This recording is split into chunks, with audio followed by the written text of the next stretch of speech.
Apple has waited longer than anyone else to enter the foldable phone market. While Samsung, Google, and Chinese manufacturers have been iterating for years, Apple has stayed completely silent. No previews, no teasers, no half steps. But now, after years of patents, supply chain hints, and internal testing, the iPhone Fold is no longer a distant idea. It's starting to look like a real product with a real launch window. And if the leaks are even close to accurate, this won't be Apple following the foldable trend. It will be Apple trying to redefine it. Today we're breaking down everything we know so far about the iPhone Fold. The timeline, the design, the display technology, performance, cameras, battery, software challenges, pricing, and the one big question Apple still needs to answer before this device can succeed. By the end of this video, you'll know whether the iPhone Fold looks like the future of the iPhone, or a very expensive experiment. Let's start with the timing, because that tells us more than Apple ever will publicly. For years, foldable iPhone rumors popped up and disappeared. But things changed in late 2025 when multiple supply chain reports suggested Apple's foldable had entered engineering validation testing. That's a critical stage in Apple's development process. It means the design is no longer theoretical. Hardware exists. Prototypes are being stress tested. Manufacturing methods are being evaluated. Most current reports point to a launch window in late 2026, likely alongside the iPhone 18 lineup. Some sources hedge slightly toward early 2027 if production challenges arise. But the consensus is clear. Apple is aiming for its usual September iPhone event. This lines up with reports that Samsung Display has already begun preparing foldable OLED panels specifically for Apple, with limited early production runs underway. This is important, because Apple doesn't greenlight panel production unless a product is moving forward. It doesn't guarantee the final specs, but it does strongly suggest this device is no longer optional inside Apple. It's planned. So what exactly is Apple building? According to leaked CAD files and accessory schematics, the iPhone Fold will use a book-style design, not a flip phone. When closed, it looks like a compact, slightly wider iPhone. When opened, it turns into a small tablet. Think of it as something that lives between an iPhone Pro Max and an iPad mini. The outer display is expected to measure around 5.5 inches diagonally. That's large enough to comfortably use apps, type messages, and scroll without constantly unfolding the device. The aspect ratio appears more squared than a traditional iPhone, which should help apps scale more naturally. Unfold the device, and you're looking at an inner display close to 8 inches. That puts it directly in small tablet territory. It's big enough for multitasking, editing, reading, and media consumption, while still being small enough to carry in a pocket. Thickness is where Apple is reportedly pushing hardest. Leaks suggest the device could be around 4.5 millimeters thick when open, and roughly 9 millimeters when folded. That's thinner than many current foldables, and it's only possible because of Apple's hinge strategy. The hinge is the most critical component of any foldable, and it's also where Apple has spent years filing patents. According to multiple reports, Apple is using a liquid metal hinge design that distributes pressure evenly across the folding area. The goal is simple: eliminate the crease. This is the problem Apple refused to accept. Every foldable phone so far has a visible crease. Apple reportedly delayed this product for years because it wasn't satisfied with that compromise. Now, insiders claim Apple has a solution that makes the crease nearly invisible under normal viewing conditions. Whether that holds up in mass production is still an open question, but internal testing reportedly shows the hinge surviving hundreds of thousands of folds with minimal wear, which is far beyond what most users would ever reach. The displays themselves are expected to be OLED panels supplied by Samsung, but customized specifically for Apple. The inner display reportedly uses ultra-thin glass with additional layers for durability and reduced reflection. The outer display is expected to support high brightness and fast refresh rates for everyday use. Both displays are rumored to support adaptive refresh rates up to 120 Hz. Apple is unlikely to ship a foldable at this price without promotion, especially given the multitasking use case.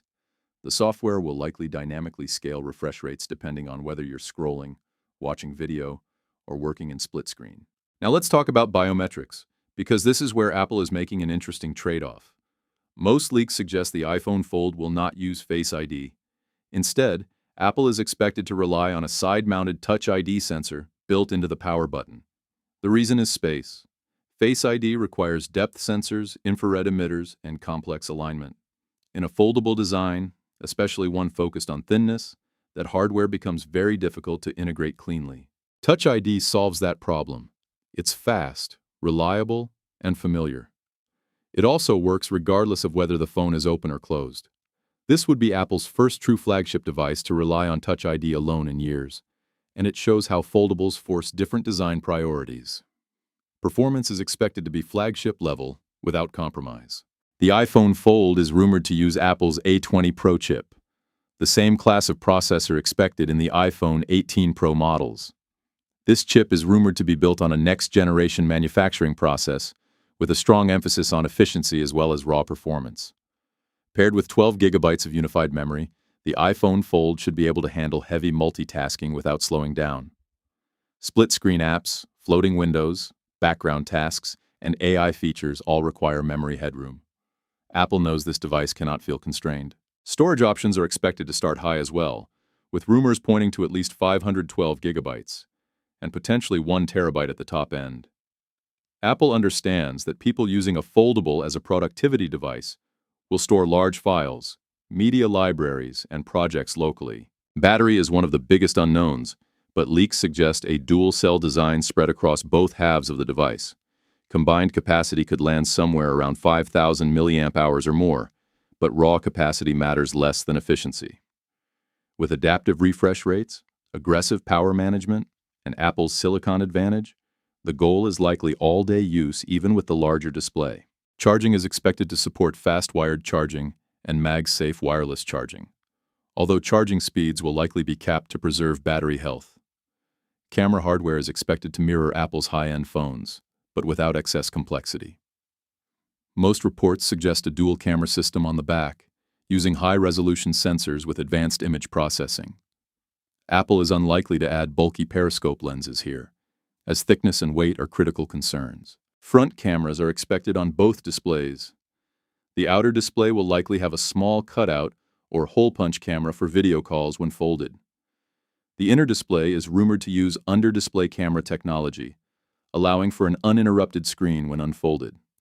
Image quality may not match a traditional front camera, but Apple appears willing to make that trade-off for immersion. All of this hardware leads to the biggest challenge of all: software. Foldable hardware is meaningless without software that understands it.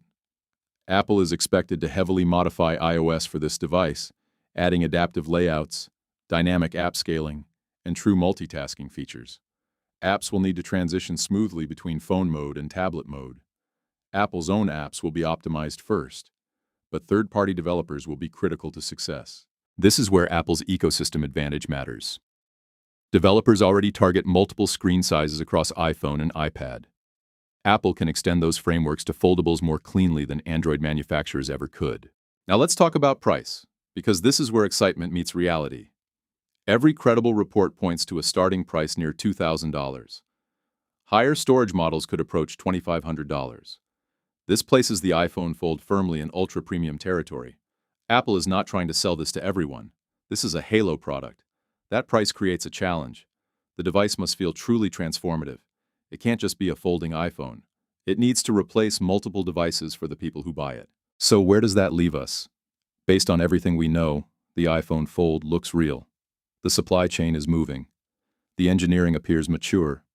The design philosophy is clear. Apple is not rushing. It's aiming for its first foldable to feel finished, not experimental. And now I want to hear from you. Would you actually buy an iPhone Fold at this price? Or is it too much for a phone no matter how advanced it is? Let me know in the comments. And if you want more deep dives into upcoming Apple hardware, make sure to watch the next video on your screen.